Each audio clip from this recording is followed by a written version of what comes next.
Okay, hello everybody. I'm going to start sharing my screen so we can start. I'm going to make it bigger so you can see. Okay, Marco. Okay, hello everyone. This is the third discussion group. The team is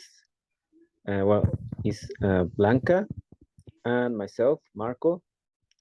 Um, we're going to talk about developing teaching expertise. Okay, very good. So we are going to start with a brief introduction, and I'm going to ask some questions to Marco. What does he think about these expert or experienced teachers? And according to his own experience, okay, as a student, let's say. So what do you think, Marco? Do you think it's the same an expert teacher and an experienced teacher? Well, according to the article and according to what I think personally, I think it's not the same. It's it's not the same, definitely. Okay, so, Um, yeah, go ahead. okay.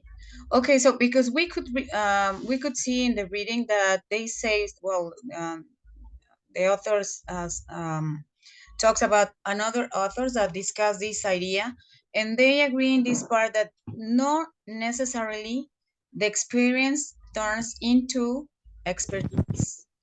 Okay, you could have like I don't know, 1,000 years teaching, and that it doesn't makes you, well, not Mhm. not not all the time, but it doesn't guarantee that you are an expert teacher. Okay, so Exactly. we agree in that part that it's not necessarily an experienced teacher is not necessarily an expert teacher. Okay, so can you name some characteristics, Marco, that could describe this expert teacher? Yeah, for example, an expert teacher is a teacher that is constantly evolving, updating, a teacher that has a passion for his or her profession, and a teacher that is aware of the needs of their students. It's not just like okay, this is just okay, this is the class that I'm going to give, and that's it. And I don't care about them anymore. I mean, this is just the time that I spend with them, just an hour or two a week. No, I think an expert teacher goes beyond to to just the experience of being there in this. I mean, in the time that he or she has to be With the over there. students. Yeah, with the Yes. students. Yes, and I agree with you. It goes beyond because also, well, I believe, as you said, we read that in the article, but also I believe that part that being an expert teacher is not only like a person there at the front of the classroom, Hmm. just giving the class to the students. It's not only that.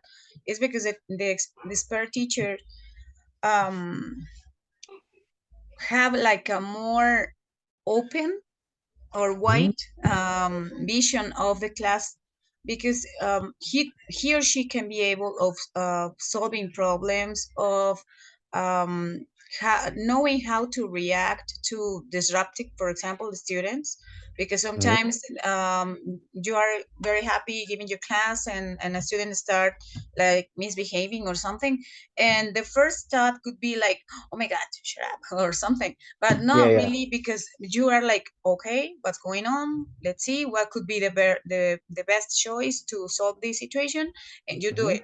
Okay, so you take like the time to reflect in action because you are already there in the classroom, and some situations come up in meanwhile you are teaching there.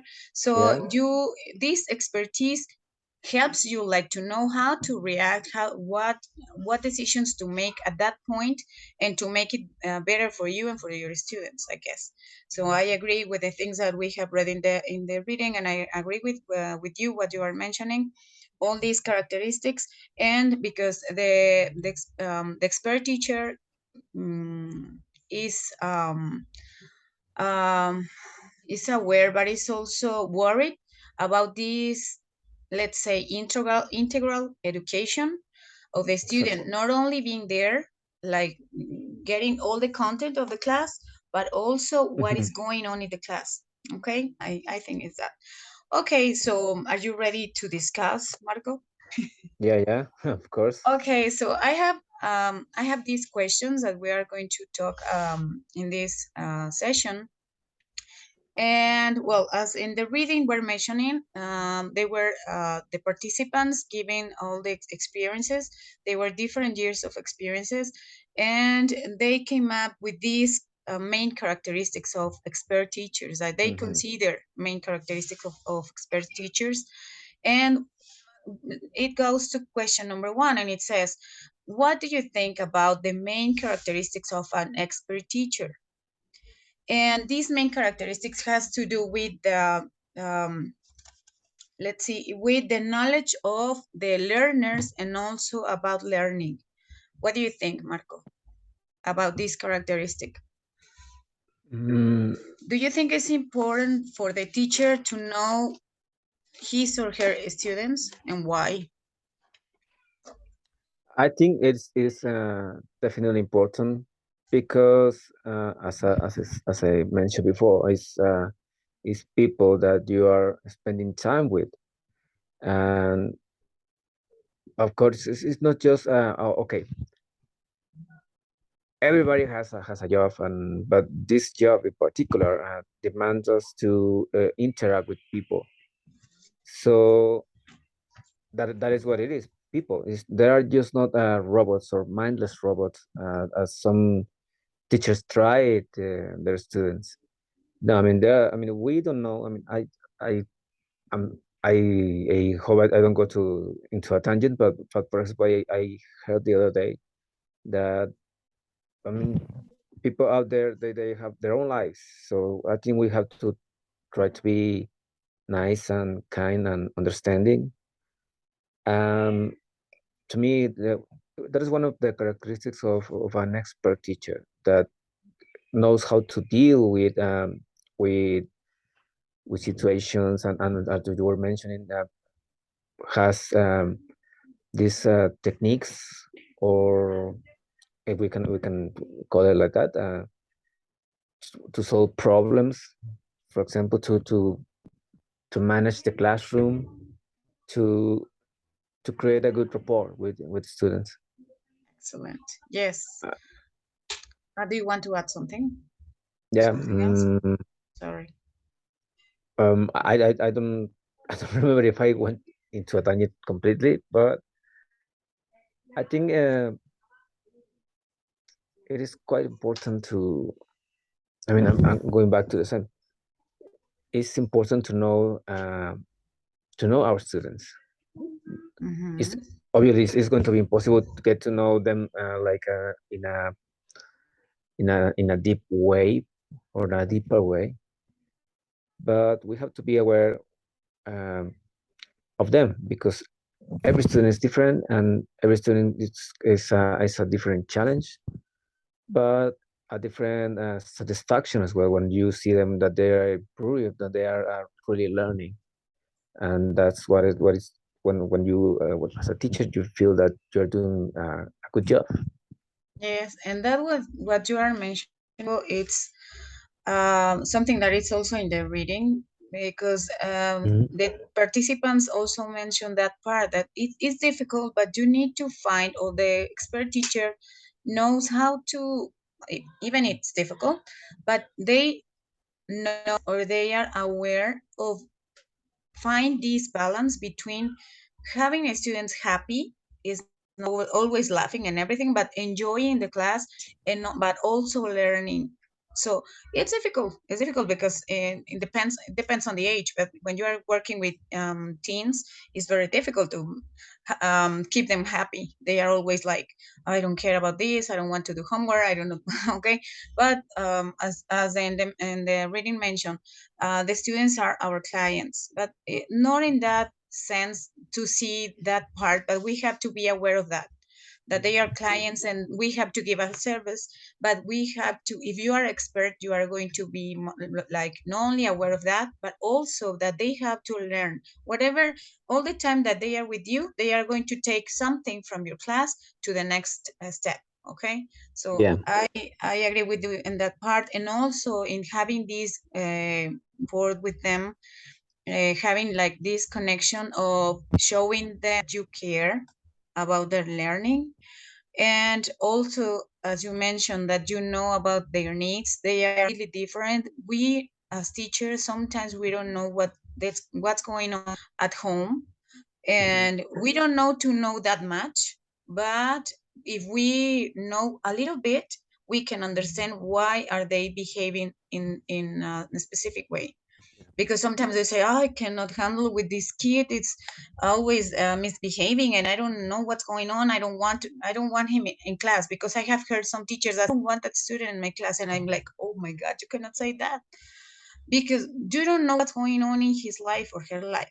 So I think we have to be very respectful, we have to be aware of what they are going through, and like to find this balance, and to be flexible of knowing what to change, what to adapt in the classes depending on what we're going through. Because every class is different. Even you are giving fourth grade and you have like 3 classrooms of fourth Mhm. grade, they are all different. So yes, this is really, really important. Okay, so would you like, we can move to the second question. Okay. Well, Oh, I just I want to didn't finish mention. the first part. Yeah. Okay. Okay. Sorry, do you want to add something? Yeah. I mean, this concept of the customer is always Okay, right. okay. Well, I would say that okay.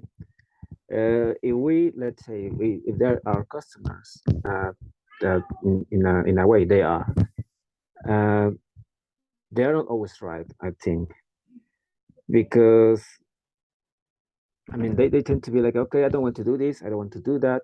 I mean, some of them, obviously, not all of them, but is that though? I mean, if the student says like, okay, I don't think this is the appropriate thing for me, or I don't think that I need this. I don't need English.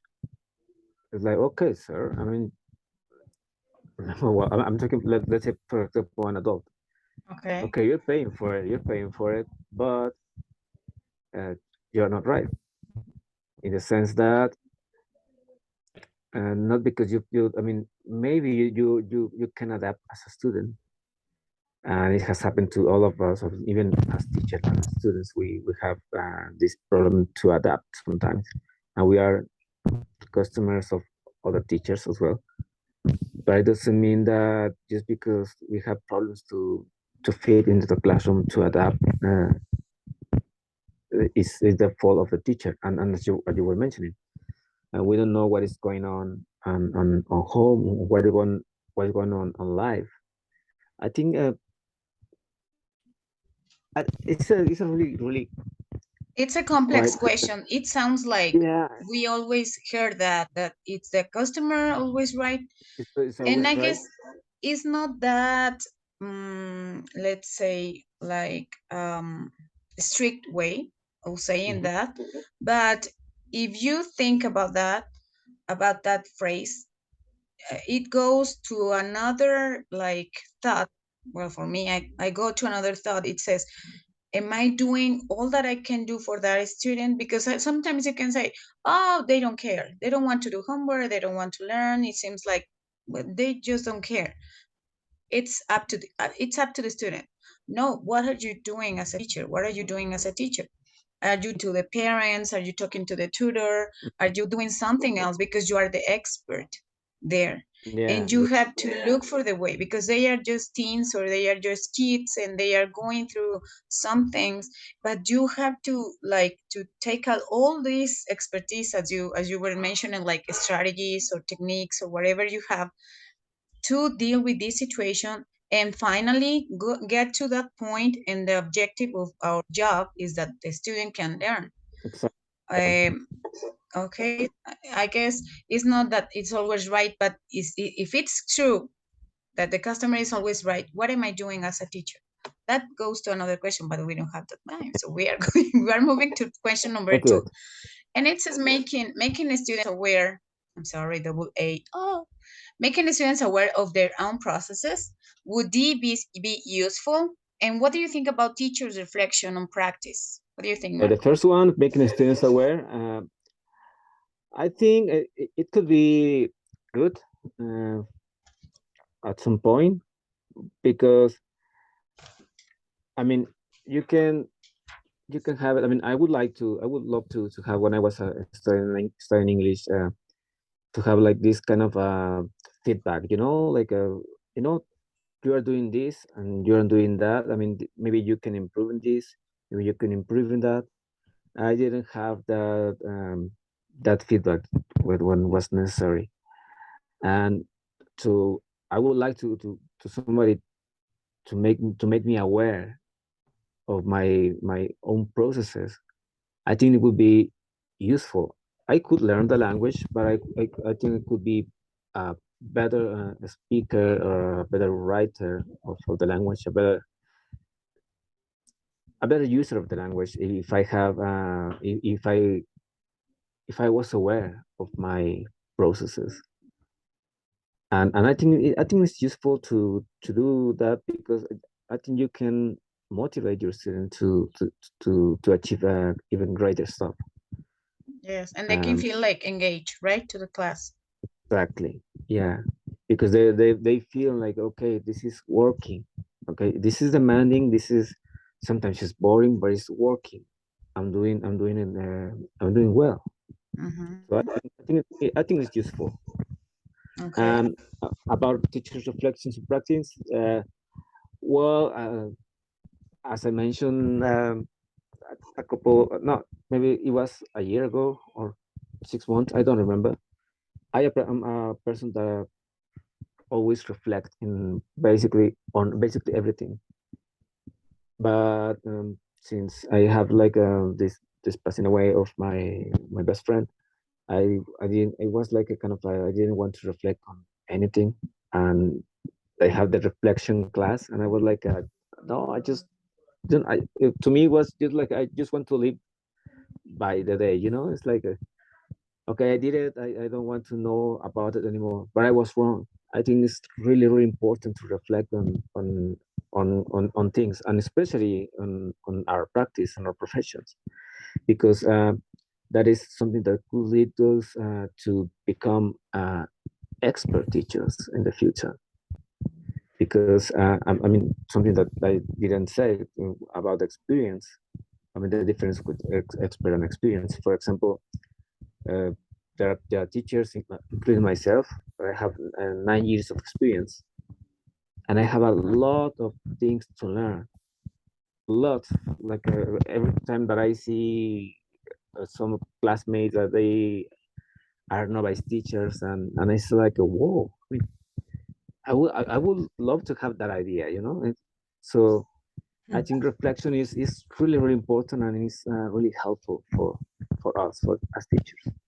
And also, I think only the teacher that is reflecting on the on his practice, on her practice, can help their students, his or her students, I'm sorry, to become aware about the process, because the teacher believe itself in being aware of things.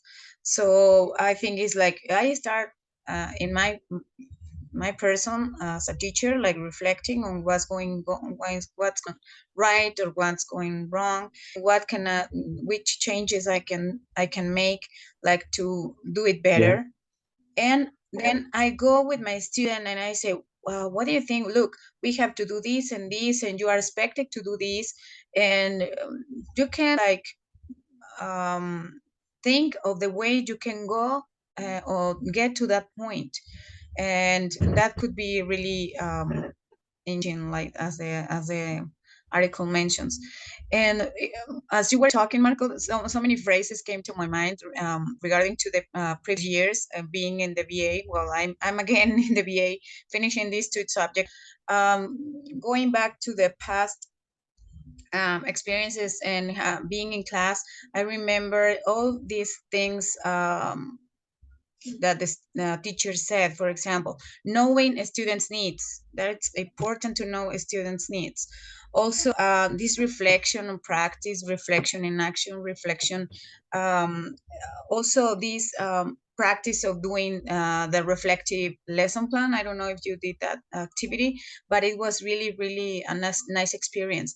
And all these things I learned in the VA. I There are some situations that I say, oh, I remember that from the VA. Just all small phrases the teacher said, and they are. I think they are. Well, I consider the teachers I had, they are expert teachers, and I remember them really happily.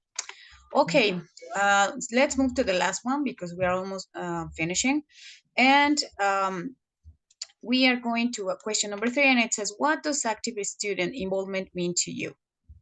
It means that, well, in class, you make them like being part of the class, not just being sitting there listening to you or listening to others, like to make them like to be part of the class.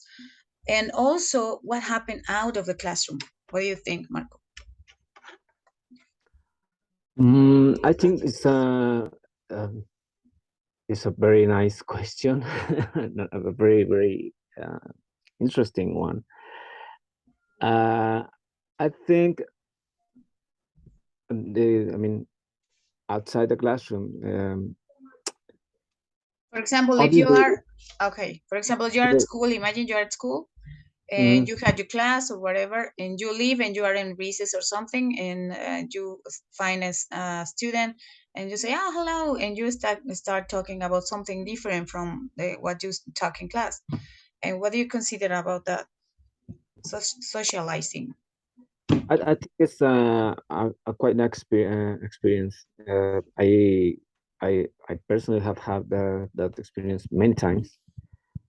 To to bump into my teachers in the corridors on the school, for example, or even on the streets, and or even in, for example, in restaurants or something, and have like a really nice conversation with them. I mean, not obviously not about the the subject that we discuss on classes, for example, but you can see that you have like a really good rapport, and we could say that, because Okay.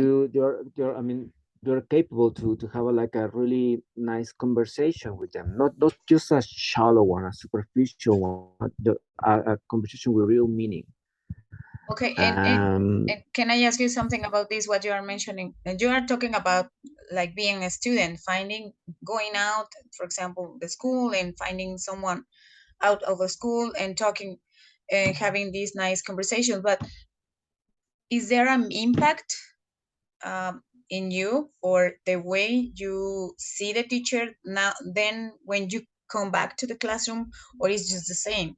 Or what? I mean, this relation you have outside, yeah, does this relation, let's say, has an impact when you come back to the classroom? What do you think yeah, they will happen? yeah. I think it has an impact, mostly like a really nice one.